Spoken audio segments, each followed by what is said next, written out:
Welcome to our 10th province and final stop on our Canadian tour, Alberta. Today we're going to get to see all of the beautiful nature in Banff, Lake Louise, and Jasper. Plus we're going to 5 yarn stores, a woolen mill, and getting a dye studio tour. Buckle up for our jam-packed final installment of our Canadian tour.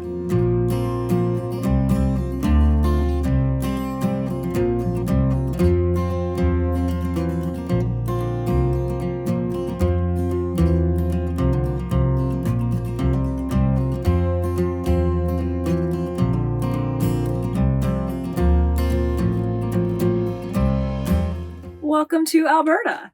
We're at our final province. We haven't really done anything yet, but today we are going to a couple of yarn stores that are in Calgary, and then we're also going to be going to a yarn store in Edmonton in a few days, and that means I need to figure out how I want to finish off my blanket. I haven't counted my squares in a while. I think I'm left with just 1 square left, and then 1 or more yarns to join and do the border. So I haven't quite decided how I'm going to finish things off, but of course I need to figure that out. So I've been keeping everything in bags throughout this entire trip. Let's see, we started in Canada in the middle of May, and it is now 2 days until September, I think. So we've been here for what, 3 months? May, June, July, August. That's 4 months. It'll be about 4 months exactly, because we're going to be back in the US like mid-September. So I need to do a count, see if I am accurate where I think that I am at, and then I can make a plan.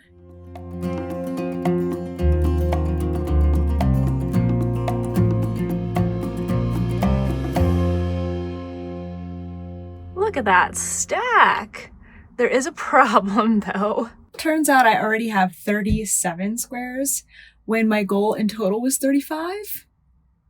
I'm not really sure how that happened. Probably because I didn't stop and count.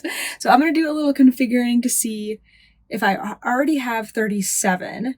What would it look like to add a few more? Like what configurations could I get? Because I was going for 5 across 7 tall to have 35. I want an odd number because I have 1 color that only has 1 square, all the rest have 2.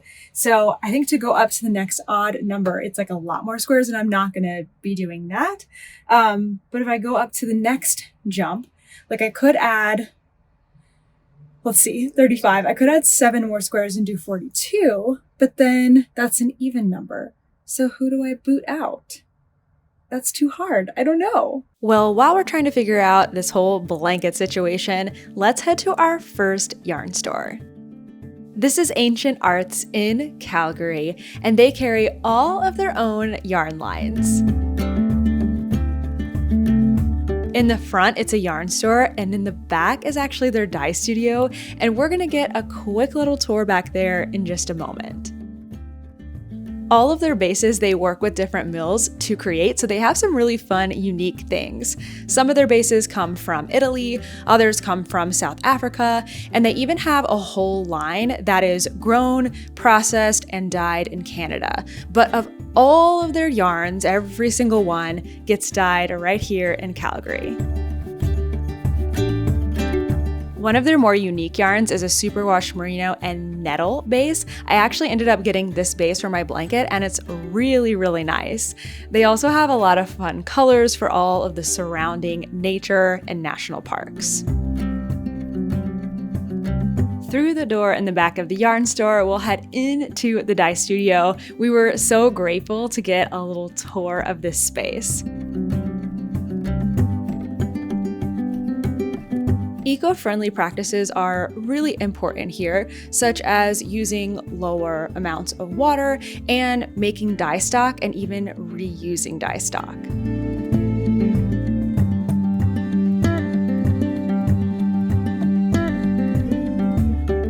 The store also hosts weekly get-togethers on Wednesdays, Thursdays, and Saturdays, and we happened to be there on a Friday, so we just decided to come back on Saturday to hang out for their event. Who's up for one more yarn store today? We're gonna head over to Polka Creek. This is their Calgary location, which they call Yarn City.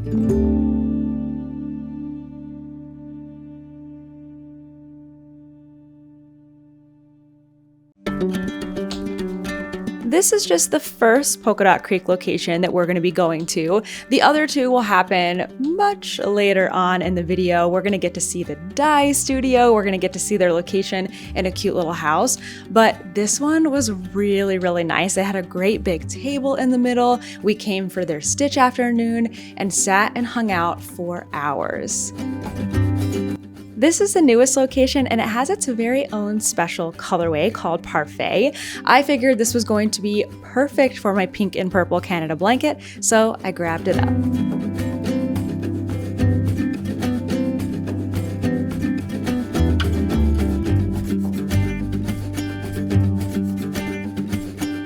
Something Polka Creek is well known for is their self-striping colorways. They had everything from NHL teams to all of the national parks in the area to just so many fun bright colors, holiday themed things. And next week, we're actually going to get to learn how self-striping yarn is dyed. So one of the things we wanted to make sure to try in Calgary is ginger beef. I think it's like an Alberta thing, but it was sort of invented here. So we ordered from a local place and this is what it looks like, which I didn't know was gonna be fried. So that's pretty interesting. It's like little beef strips. And then we have veggies and we have soup. And in this box, we have fried rice. I'm not gonna lift it out because something leaked on it a little bit, but it's gonna be so delicious. The next day, we did a quick drive through downtown Calgary just to check it out. And we had to drive by the Saddle Dome where the Flames play for Kent. Then we headed north to Drumheller to sleep for the night. It is wild how the landscape changes so quickly. We basically went from city to maybe a little bit of prairie, and then all of a sudden we are in these rock formations that make it feel like you're in outer space. We got up early to go walk around the hoodoos, which are these rock formations that kind of jut up into the sky and have almost like a larger rock on top.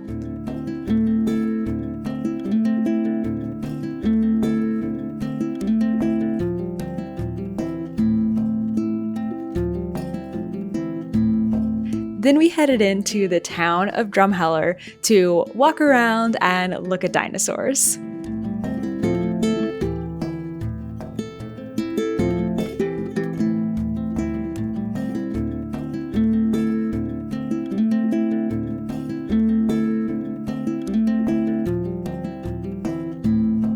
Kent went to the Royal Terrell Museum and learned all about dinosaurs, while Toaster and I hung back in the car and got a little work done. And then we got some dinosaur-themed coffee and headed to our next destination.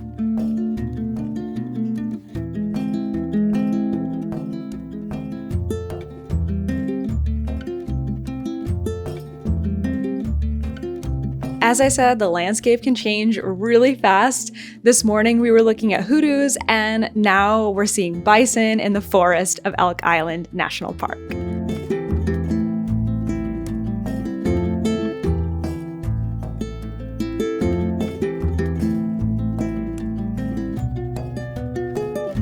This park is awesome. There are bison everywhere. There's two different types of bison here, the wood bison and the plains bison. And even though we looked at the brochure that they gave us and learned the differences between the two, we still had a hard time identifying who was who.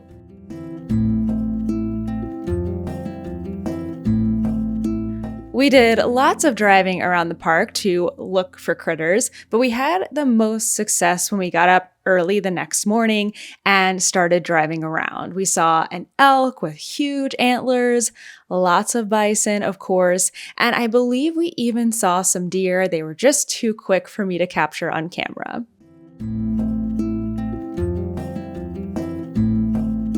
We also did a little bit of hiking that day. We did our first hike with Toaster. It was very flat and easy to get around, except for this tree that we had to jump over. And then our second hike, we did just the two of us because it was through a bison enclosure. And of course, we didn't want to bring Toaster. One, he's not allowed, and two, that would be very dangerous for everybody involved. We didn't end up seeing any bison in the bison enclosure. However, it was very fun to walk through the woods. It's time to head into our second big city here in Alberta, and we are off to Edmonton. Surprisingly, Edmonton is just over 30 minutes away from Elk Island National Park, and we had to drive, of course, by Rogers Place, where the Oilers play. The other silly thing we wanted to do was check out West Edmonton Mall. It's one of the largest malls in North America. It has an amusement park, a swimming pool, and an ice skating rink. The next day, we refueled with my first and only second cup coffee, and then we went to meet some friends for lunch and some yarn store visiting.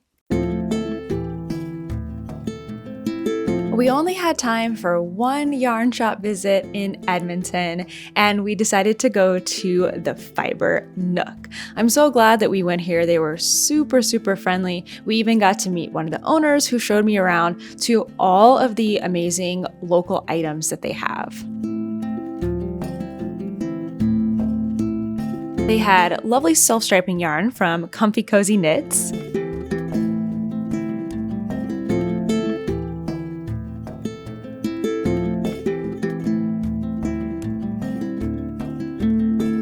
some beautiful minis and fibers from Creation Miss Couture, these super cool embroidery kits from Kiriki. I'm not 100% sure I'm saying that right, but there were so many fun options for these. They had custom woolen mills, and we're actually going to get to visit that mill later on in the video.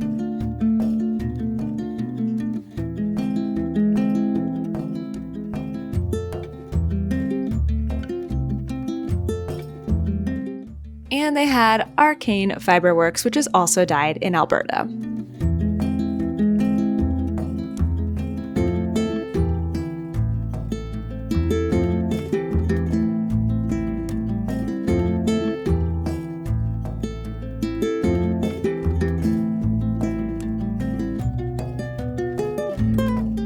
After doing a little bit of shopping, we got to sit at their table and hang out and knit for a little bit.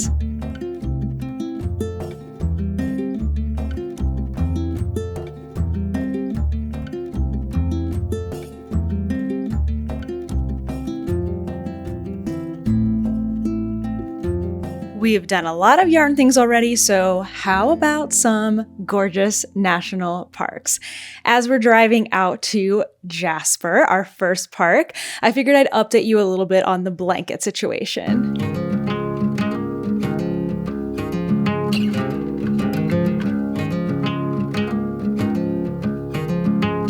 So obviously, after going to 3 yarn stores, 2 of which hand dye their own yarn, I had to get a few more colors for my blanket.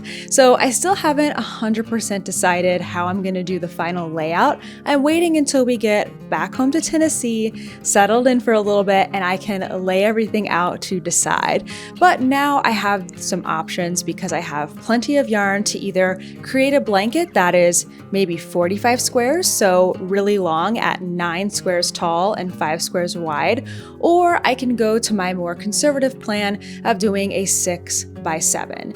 Either way, I'm all set and I don't have too much extra to deal with.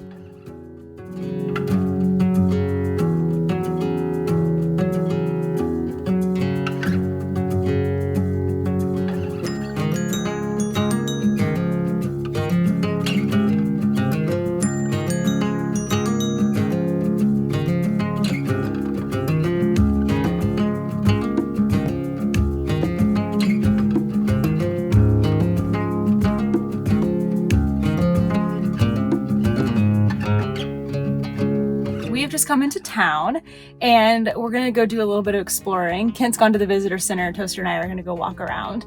But I did want to mention that they had a huge fire here in the park last year and in the town.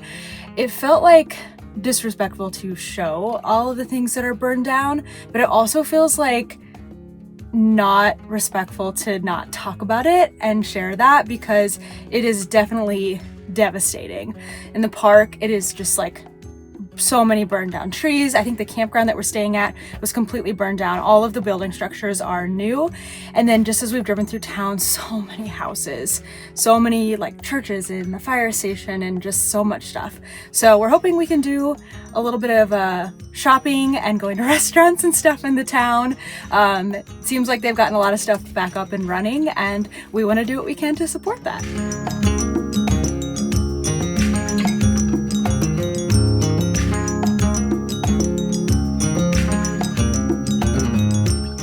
Jasper easily ended up being my favorite park. I think there was just something about the campsite that we had that was really comfy and cozy, and we had a lot of people around us, which was so nice. The town was wonderful. We also saw quite a bit of wildlife. The first day we were there was pretty smoky, not from any fires super close by, but it didn't stop us from still trying to get out and drive. We did do mostly drives on that first day though, just because we didn't want to be outdoors too much with all that smoke.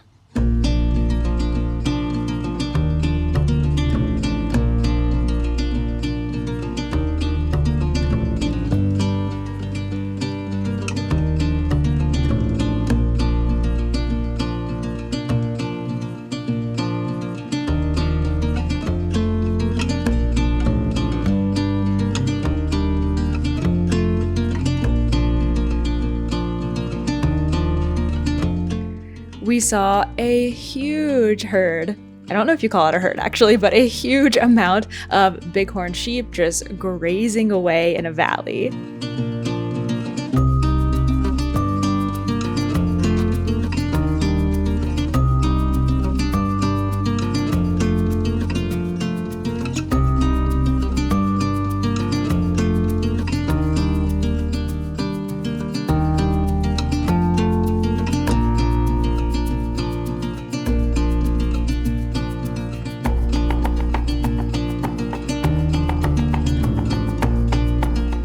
The next morning, the smoke cleared up a lot, which was really nice, and we saw our first moose in such a long time.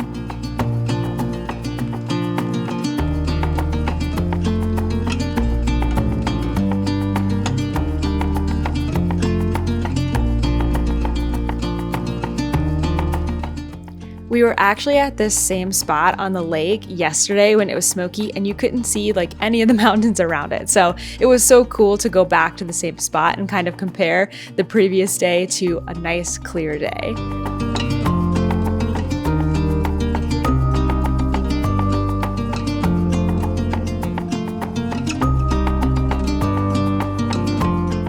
We found ourselves needing a little pick-me-up, so we went into town and went to Bear's Paw Bakery and ended up with a ton of delicious things. We got a jalapeno pretzel, I got a blueberry tart, and Kent got one of these amazing looking cinnamon rolls.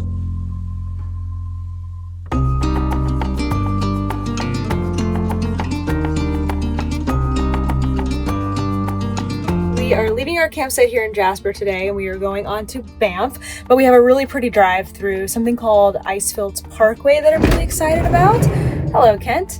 I'm just saying what we're doing today. But before we leave, there is the bakery that we went to in town, Bear Paw. They have the Little Bear, like a little truck that's here at our campsite, so we're going to stop and get some coffee.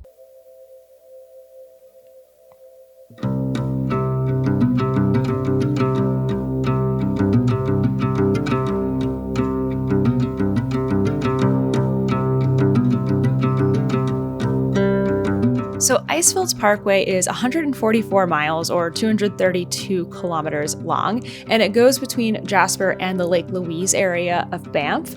And it's a really beautiful drive. At first we were like, okay, yeah, it's like very pretty, lots of trees, and that's really great, but I don't really understand why it's called Icefields. And then we saw all the glaciers. So many glaciers. I mean, it was absolutely spectacular.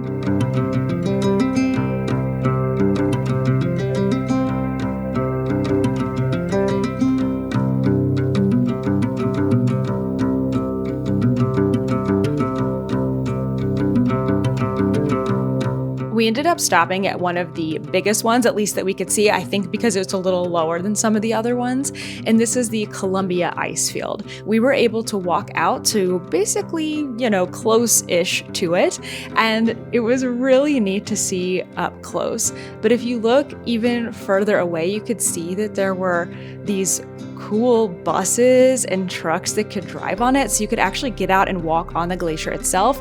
We did not have the time or the equipment to do this, but it's definitely a bucket list thing for me.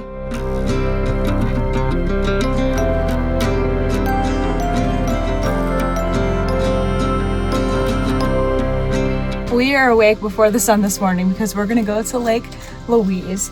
And to get there, you need to take a bus. So we fought for our lives for bus tickets like 2 days ago, right? And snagged them. So we're packing up for what's hopefully gonna be a gorgeous day. I need to correct myself a little bit here because you don't have to have a bus pass to get up to Lake Louise. You can actually drive up there if you drive before, I want to say 7 a.m. or after 7 p.m. And we were doing that, but it's still easier, I think, to get on the bus because we were able to park in a big, huge parking lot, not have to worry about fighting for parking, and the bus was very easy to hop on, hop off. Plus, when we got to Lake Louise, we were able to take a second bus to Moraine Lake. Wait until you see her. She's gorgeous. As if the lake isn't already just stunning from right at surface level, we decided to do a short hike up a little higher to get a different view. We didn't find that there was too much to do in the Lake Louise area if you weren't a hotel guest. It kind of seemed like you needed to be a hotel guest to go around to the buildings, so we decided to go ahead and hop on the bus over to Moraine Lake. Moraine Lake is a little bit smaller, but I think just as beautiful, maybe even prettier, honestly, than Lake Louise.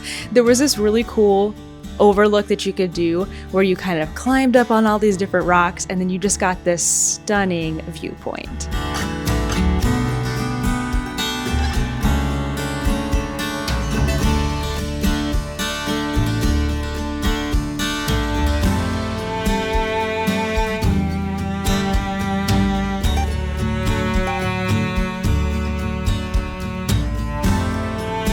Of course, besides the color of the water, one of the coolest things about these two lakes is the huge glaciers behind them.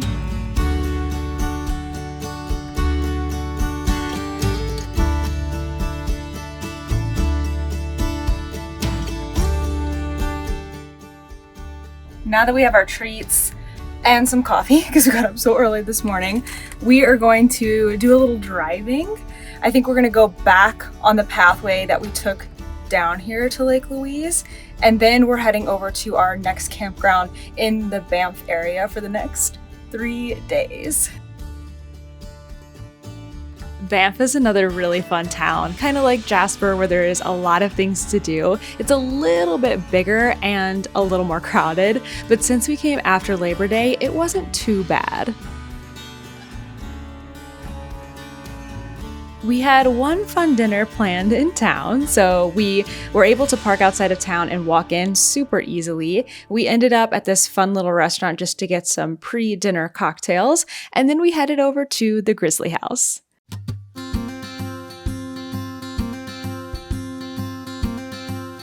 This is such a fun place that does these fondue dinners, and it's really like fun and themed inside, kind of like dimly lit and a whole experience.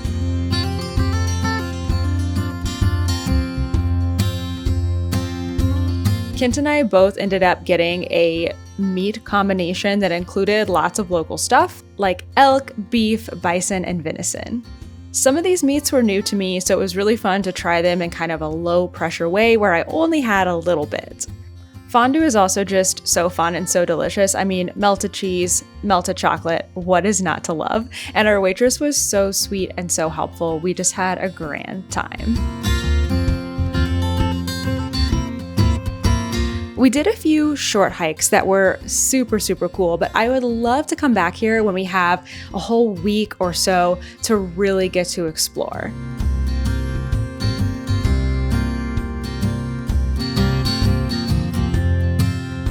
So we get to this really cool waterfall, and I wanted to get a really cool video for everyone kind of walking in closer to it, and I totally slipped on a wet rock and fell on my bum and pulled all of my stitches out of my sock. But luckily I didn't fall too hard. It was actually like a really slow, silly fall because I just knew as I was stepping on that rock, I was going really slow because I knew it was slippery, and I totally still fell. And the guy next to me was like, wow, that was really fun to watch.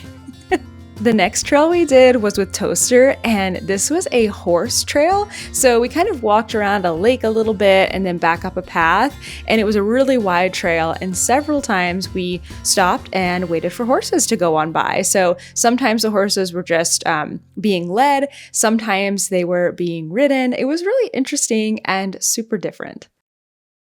Our last stop was this cave. It used to be a whole like hot springs and pool area, but now it's more for just looking and not bathing. On our drive from town to our campsite, which are not far apart at all, we saw all of these elk. They are so busy this time of year because it is rutting season, and they were so active. And we're gonna go on a drive here tomorrow night, and we're gonna see a ton of them.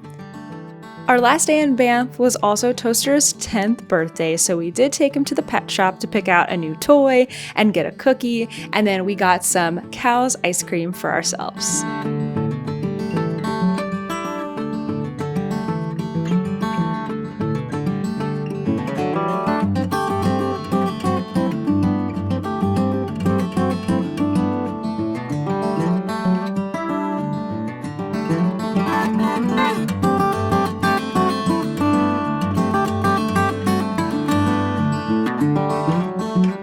Have just a couple more seconds of some beautiful nature, some wonderful lakes, some amazing skies, and some elk. As I mentioned, we saw so many elk here, and it was really cool to see them interacting with each other. It's been a long time since I've seen elk with antlers, and we even saw a male elk like chase the females across the street. It was just really cool to see. It kind of felt like you're a fly on the wall, and you really shouldn't be there, but you're getting to witness this amazing thing that happens in nature.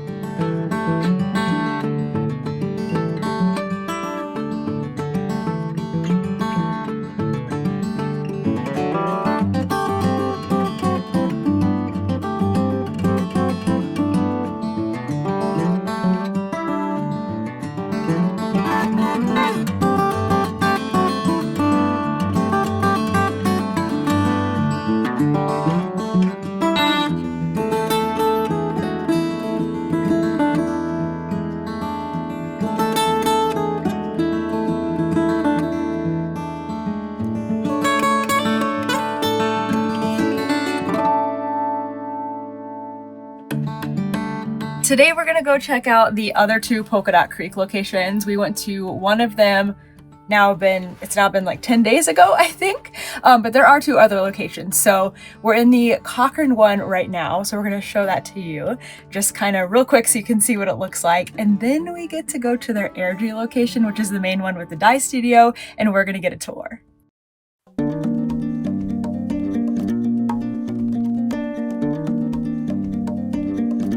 The Cochrane location is so cute because it's in this old house that's been renovated, and it has two big rooms. So it has the front room with all the Polka Dot Creek yarn, and then you go into the back room and they have more commercial yarns and some tables and chairs to hang out.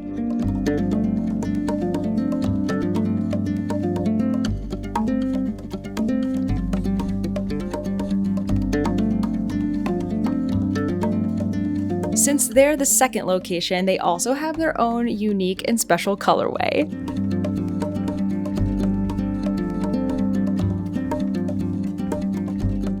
It comes in a beautiful speckled and also a self-striping.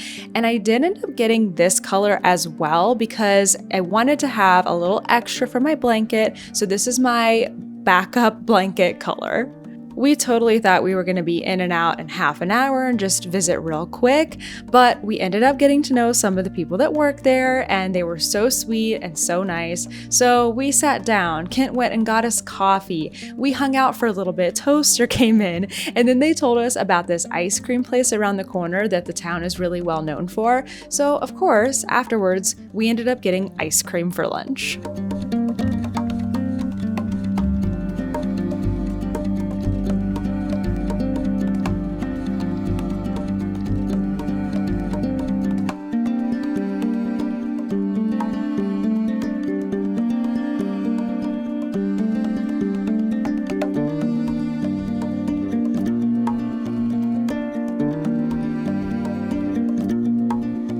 We finally peeled ourselves away from the Cochrane location and we made our way to Airdrie, to the original Polka Dot Creek yarn store. This is also where the dye studio is, so I'll show you a little bit in the front, and then we're gonna head through the doors into the dye studio and meet Shelly.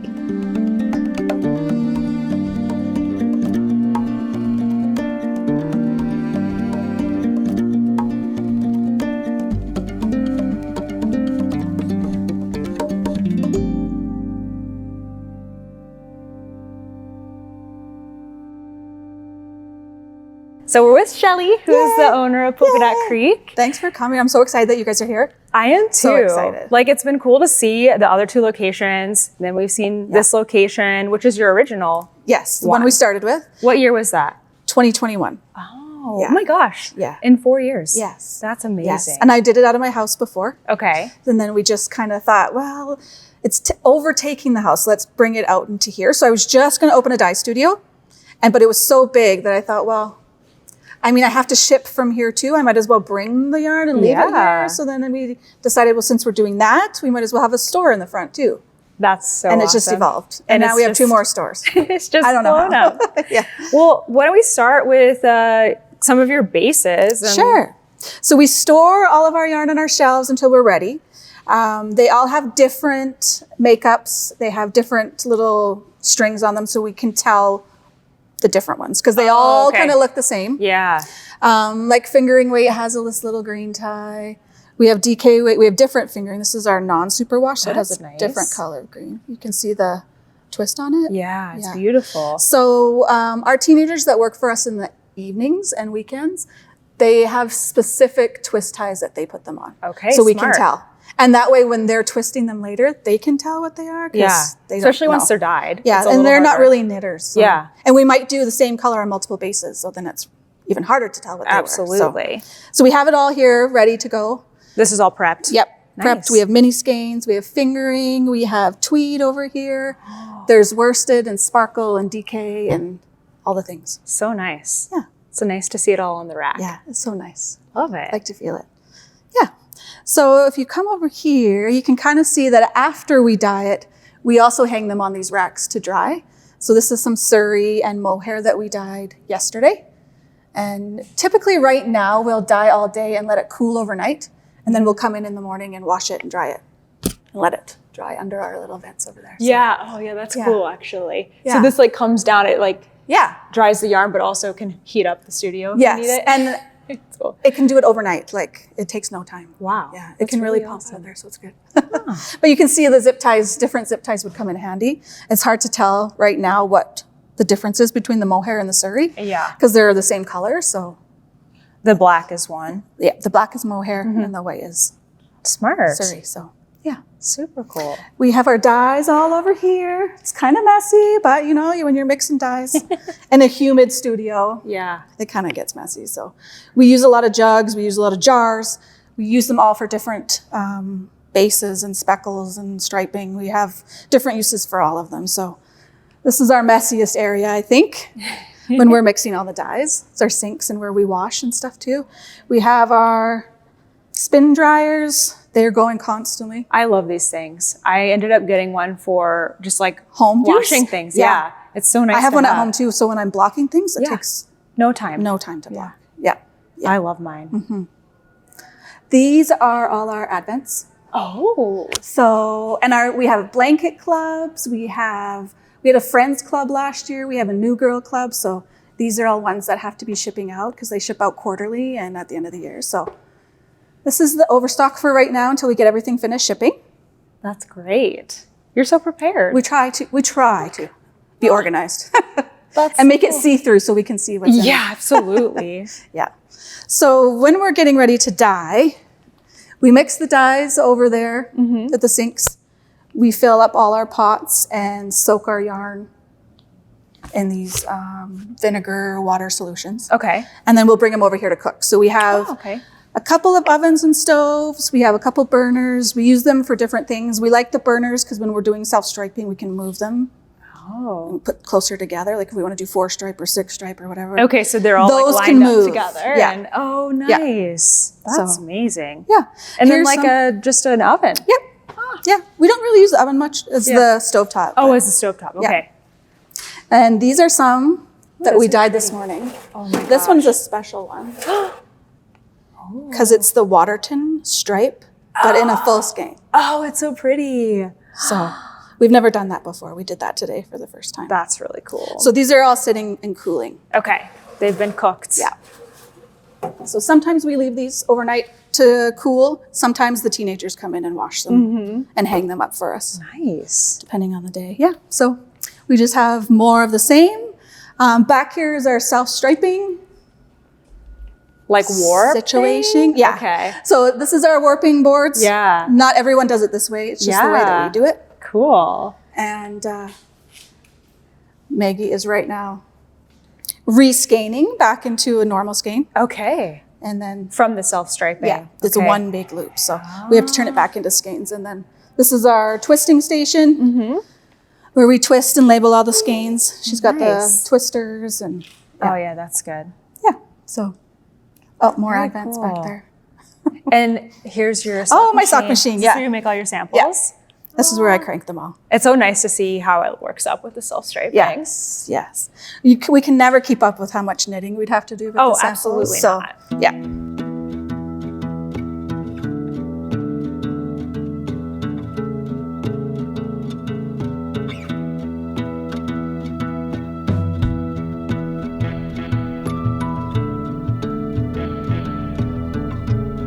So I'm really excited because I'm going to get to dye the final yarn for my blanket that's going to be the color that goes around all the squares and that borders it. And so we're kind of making like a softer, very special nitty natty color. Yeah, that's like a soft pink.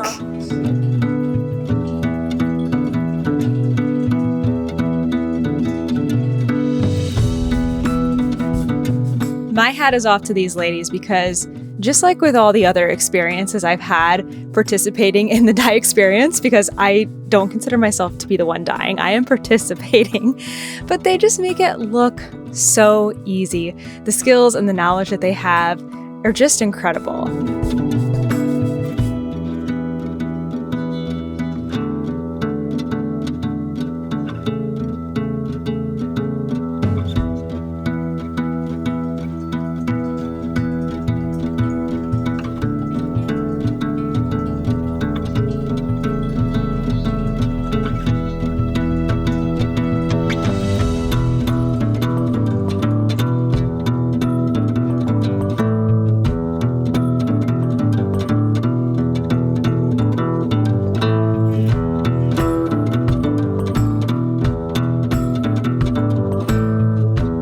We ended up creating this very soft pink, gorgeous color. Honestly, probably my favorite color, pink. And they even called it Natalie's Special Pink. We have one last yarny adventure to take to custom woolen mills.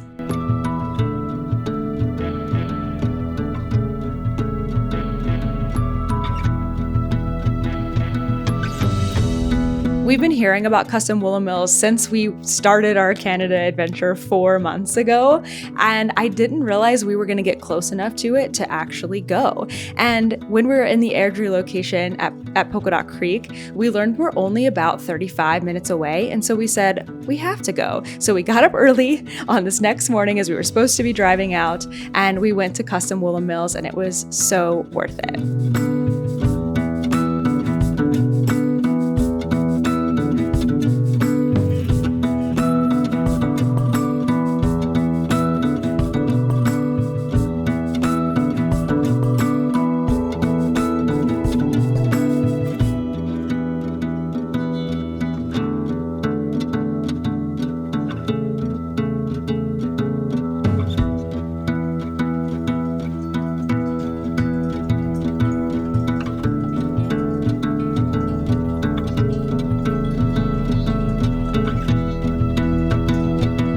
They have a super lovely store with all of their yarns. They also make socks, and they also get blankets made with their yarn. And then they also have the mill. Now the mill is a self-guided tour. So they have some cards you can take that explain each machine as you walk around. You can walk through the front part of it, and then you go upstairs to the viewing room to see all of the more like heavy machinery that's going. However, it was kind of our lucky day. Unfortunately, they had an issue with something that day and they weren't able to start the machines up and running that morning. And so everything was off and everything was quiet. And so they said, you can go ahead and walk around all the parts of the floor. So we actually got to go back and walk around all of the super cool and super old machinery. We were looking at the dates on the machines, and I think the oldest one was in the late 1800s. Most are from the early 1900s. Something that I don't think we've seen anywhere is these sock machines, which is how they make all of their socks that they sell in the store. So that was another really cool thing to see.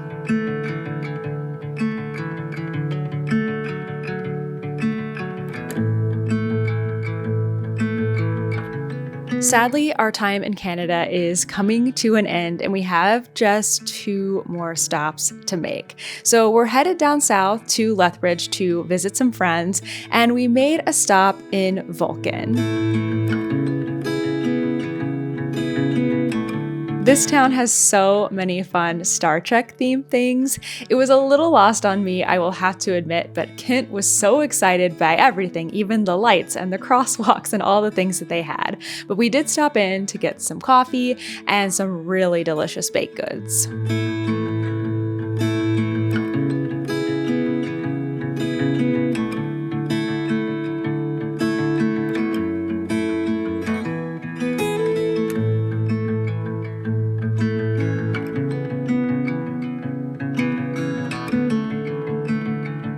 Last Timmy's. Wow. Wait, what all did you get? I got Timbits and a ice cap, and I got you a butter tart.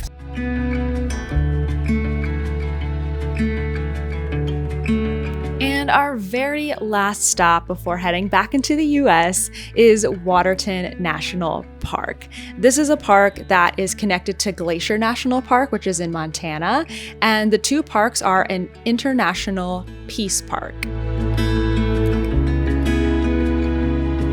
We had loads of fun watching the bison, and we even got to see them run across the road, which was really cool.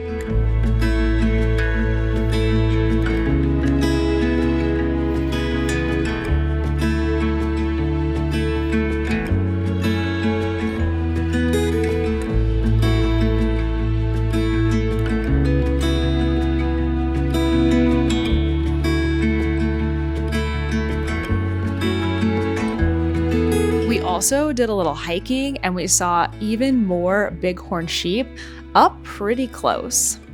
Polka Creek created a Waterton colorway last year for Sock Week, and I did not know what I did with my skein. I wanted to bring it with me to Canada, and I just could not find it. And they were so sweet to dye some more up and gave me a skein to work on. So I made sure to cast on my self-striping Waterton socks while we were here at Waterton Lakes.